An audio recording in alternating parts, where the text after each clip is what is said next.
Hi, good day everyone. This is Leslie Lazarte once again, your friendly real estate broker. Welcome back to my YouTube channel. I know it's been a while since I made an informative vlog and I will make sure na today hindi masasayang ang paghihintay nyo kasi very special yung ating vlog topic and I'm sure na marami kayong matututunan. So in celebration of National Shelter Month, I will be discussing with you today the 6 common house types here in the Philippines.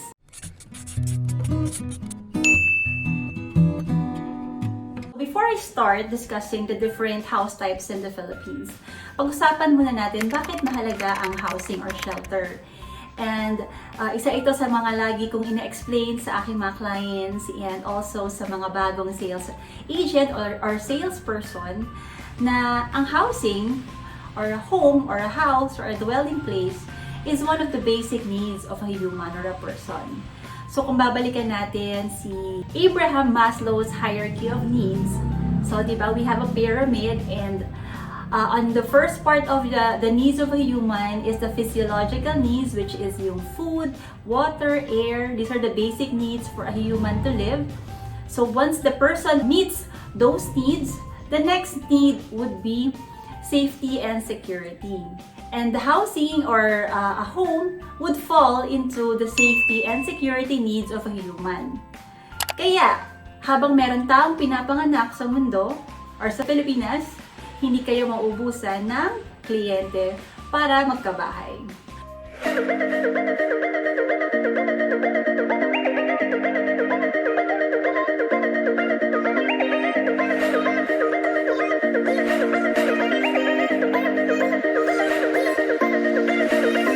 So ano nga ba ang definition ng house or a dwelling place? So according to the Department of Human Settlements and Urban Development, or formerly known as HLURB, sila yung department or government agency na nangangasiwa ng mga pabahay. According to them, a house or a dwelling place is a structure or a building that is primarily used for residence. It has one or more rooms. It has a cooking facility and a toilet facility, and it has a private entrance outside the building or outside the structure. So let's now proceed to the different house types here in the Philippines. So the first house type is single detached. So single detached house is a house that is completely surrounded by yard. Hindi siya naka-attach sa any side of the lot, and the homeowner can freely roam all sides of the house. I-illustrate ko. Yan. So for this purpose, I have my whiteboard. Yan, grand entrance ng aking whiteboard. Para i-discuss sa inyo, para mas maintindihan ninyo na mas maigi. Kung ano nga ba yung difference ng single detached, sa single attached, sa townhouse, sa rowhouse. Yan. Kasi yan yung mga common misconception na naguguluhan yung mga clients. So, magandang mapag-aralan ito at magandang malaman mo din ito so that kapag maghahanap ka ng bahay in the future, alam mo kung ano yung bahay na perfect for you and your family. So, ang single detached, ganito yung itsura niya. Imagine this is your lot. Pasensya nyo na yung drawing ko Ito yung lot. Imagine this is your lot and this is the house. So, this is the lot and this is your house. Okay? So, a single detached house, hindi siya naka-attach to any side of the lot at nasa center siya. Which means that the homeowner can freely roam all sides of the house. Walang naka-attach na part ng bahay to any side of the lot. So, lahat ng area ng lote may ikot ng homeowner. So, ano ang kanyang advantage and disadvantage? Usually, if you will buy a single detached house, for you to be able to really appreciate yung inyong lote, the lot must have a big measurement. Malaki dapat yung sukat ng lote mo. One of the advantage also is that more private kasi hindi ka naka-attach to any side of the lot or hindi ka malapit sa katabi mong bahay or sa kapitbahay mo. So, ang disadvantage lang po niya, I think, is that single detached houses costs more in the Philippines. Mas mahal po siya compared sa single attached or a townhouse because of course, of the privacy and the premiumness. Yung pagiging premium ng isang single detached na bahay.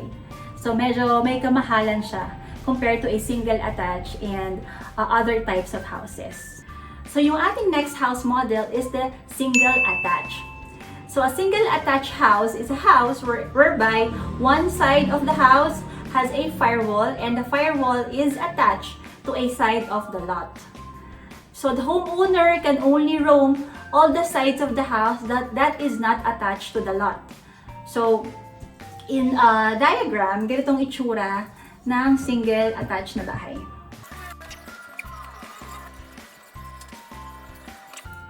So clear ba? Ulitin ko. Sorry. Ayan. Clear na ba? Ayan. So, this is a sample of a single attached na house.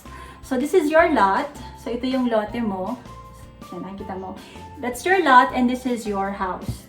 As you can see here, the house is attached to the left side of the lot. So, yung likod, yung gilid, at yung front, pwede mo siyang ikutan. So, commonly, modern houses here in the Philippines are offering single attached. Mas common siya because yung lote mo sa gilid, mas ma-utilize mo siya.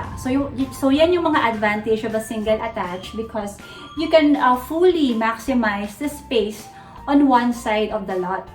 Kumbaga, compared kay single detached whereby the house is in the center and then sometimes kung hindi masyadong malaki yung lote, yung space mo dito saka yung space mo dito medyo alanganin. So hindi mo siya ma-use fully. Siguro yung magiging gamit niya na lang would be garden or lanay, ganun. Pero kapag ginawa mo siyang single attached, this part can still be an expansion. Pwede mong ipa-extend tong bahay into another structure or you can have carport, two carport, diba? Or you can make this an extension of your house. So, ma-maximize mo fully yung lote mo. And in the Philippines, sa mga modern houses ngayon na in-offer, mas common si single attached na. And by the way, one of the signature features of a single attached house is the firewall. So, ang firewall ng isang single attached na house would be here. So, makikita mo may firewall siya. Ito yan. Yun. Yan. That's the location of the firewall. So, ano nga ba ang firewall? Ang firewall, it's a house design that prevents fire from spreading in case of accidents. So, ang firewall, ang design po niyan, wala po yung window. Sarado lang po yan. Pader lang po yan. Semento lang po yan. Wala po yung opening. Wala po yung window. Which means that if your house is single attached, ang window or opening lang po niyan would be from here. Yeah, may possible na magkaroon ka ng bintana dito, bintana ka dito, and bintana ka dito. Diba? So, dito, wala po itong bintana. So, yan ang magiging disadvantage lang po if you will get a single attached, of course. Compared with a single detached na all sides of the house would have window or opening. Kapag single attached, meron kang firewall at yung sides lang na yung sides ng bahay na hindi attached sa lote, ang pwedeng magkaroon ng opening or window. More or less, maganda ang single attached because it's more affordable than single detached. At the same time, you can use fully or maximize your available space sa lote. So, ang ating third type of house is a duplex. A duplex is defined as two houses that are joined together and are separated by a firewall sa gitna. And both houses would have separate entrance or access from the outside, and both houses are usually, they have the same facade or parehas yung kanilang exterior design. So, this is the example of a duplex house. Yan. So, dinrawing ko na siya in advance para mas madali. Mahirap kasi mag-drawing on the spot. So, this is the lot. Yan. Imagine nyo, this is the lot. And these are the duplex house. So, two houses siya na magkadikit. And, pag tinignan mo sa labas yan, parang isang bahay lang yan na structure. Pero, duplex yan sila. malalaman mo na duplex ang bahay if they have separate entrance gate. So, bawat house would have its own entrance sa bahay, and of course, each house would have its own title. Kahit magkadikit po sila, may sariling title po yung bahay na yan kasi separate yung kanilang lote. A signature design po niyan is that the house would have a firewall here in the middle. So, ito yung firewall po niya sa gitna. So, a duplex is more affordable, of course, than a single attached house because unlike with a single attached na naka-attach ka lang sa isang side ng lote at wala kang kadikit, ito talagang meron kang kadikit. Kadikit mo ngayon yung sa sunod mo ng unit, yung kapitbahay mo. And then, you can still roam the house on all sides na hindi naka-attach sa lote. So, ito lang yung firewall mo. Yung firewall, yung wala kang opening or bintana dito. So, ang bintana mo will be from here, here, and here. So, usually, nandito yung ating main door pag duplex. Yan, main door yan. Okay, so ang advantage niya, of course, a duplex house is more affordable compared to a single attached or single detached. Yung kanyang disadvantage naman is that, of course, may kadikit ka na. So, yung mga privacy concerns, syempre, hindi mo alam kung sino yung magiging kapitbahay mo. And pagdating naman sa space, sa lote, sa space, sa open area, it will depend kung ano yung sukat ng lote na pipiliin mo if you will get a duplex. So, I would suggest if you would get a duplex, mas maganda, malaki lote para ma-maximize mo yung space. Ang ating fourth house type is a row house. So, yung row house are 3 or more housing units that are joined together and are separated by a firewall. And these houses are commonly single floor, isang story lang sila, and they would have similar facade or similar yung kanilang exterior. So ito yung kanyang sample. Sorry sa drawing din. I did my best, guys. So ito yung sample niya, and of course, it will depend kung ilan yung houses sa isang block for a row house, but ito yung kanyang idea is that 3 or more. Kasi pag dalawa lang yung bahay, that would be called a duplex. So, row house is 3 or more housing units and isang floor lang sila. So, single floor. And then, like I said, they would have similar facade. Parehas yung kanilang design sa harap ng bahay. And then, of course, kahit magkakadikit sila, each houses would have its own entrance gate at meron sa sariling title at property. So, yung lote nila, of course, dikit-dikit din. Usually, kapag row house, sa harap at sa likod lang yung kanilang open area. So, sa likod, usually, nandyan yung laundry or service, and sa harap, yung iyong parking or carport. And, by the way, if you will get a row house, please take note that yung ating windows would only be from the front and sa back. Okay? Since firewall nga, since we have a firewall here, may firewall ka dito, firewall dito, firewall. So, yung bintana mo at pinto sa harap at sa likod lang. So, anong advantage ni row house? Of course, row houses are affordable, very affordable sila. And usually, these are offered through Pag-ibig. Yung mga socialized housing po natin, they are usually row houses. Offered as row houses kasi nga mas mura siya at mas madali siyang i-build. Si Rowhouse and si Townhouse, sila yung madalas na nako-confuse yung mga kliyente kung ano bang difference nila. So, yung next house type po natin is the Townhouse. So, the Townhouse is also common here in the Philippines. And it is defined as a housing unit which are 3 or more. And it will have a 2 or more stories or levels. So, mas marami po itong level. Hindi lang siya single floor. And the facade or the exterior design of the house would be similar for each houses. Oh my gosh, ang hirap mag-drawing pero I hope nagustuhan nyo siya.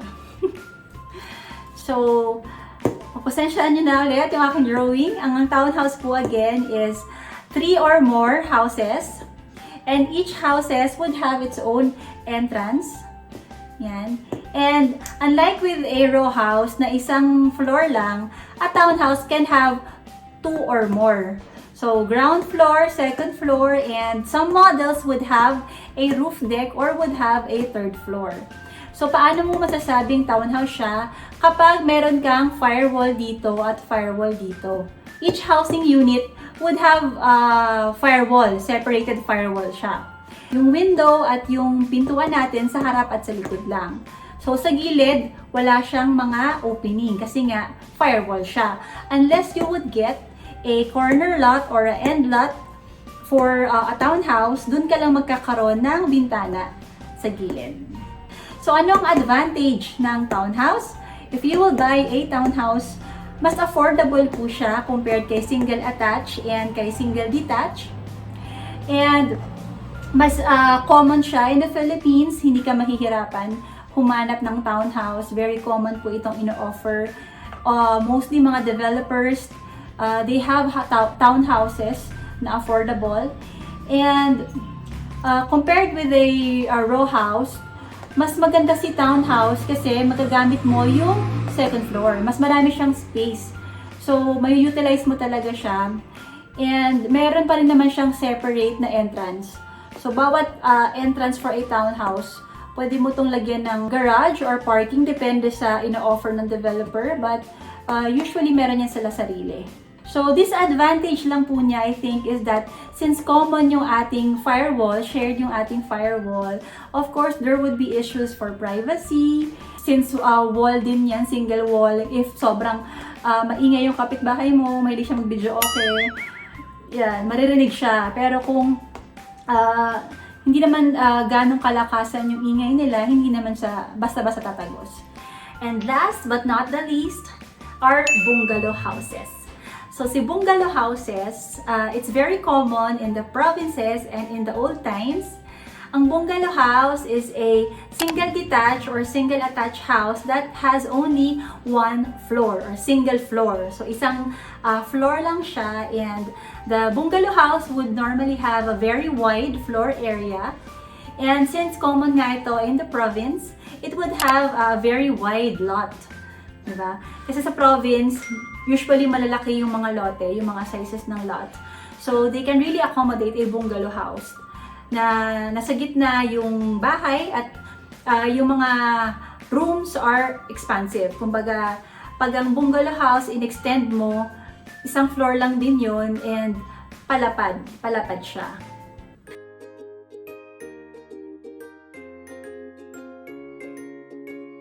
Thank you so much for watching my vlog. I hope na marami kayong natutunan today. And if you have any questions or suggestions or comments, please leave a comment below and I'll be happy to assist you. And if you haven't subscribed to my vlog, please do subscribe by clicking the subscribe button below and hitting the notification bell so that you can be notified of our next available tutorials or vlogs. Once again, my name is Lazarte, your friendly real estate broker. I'll see you on my next vlog.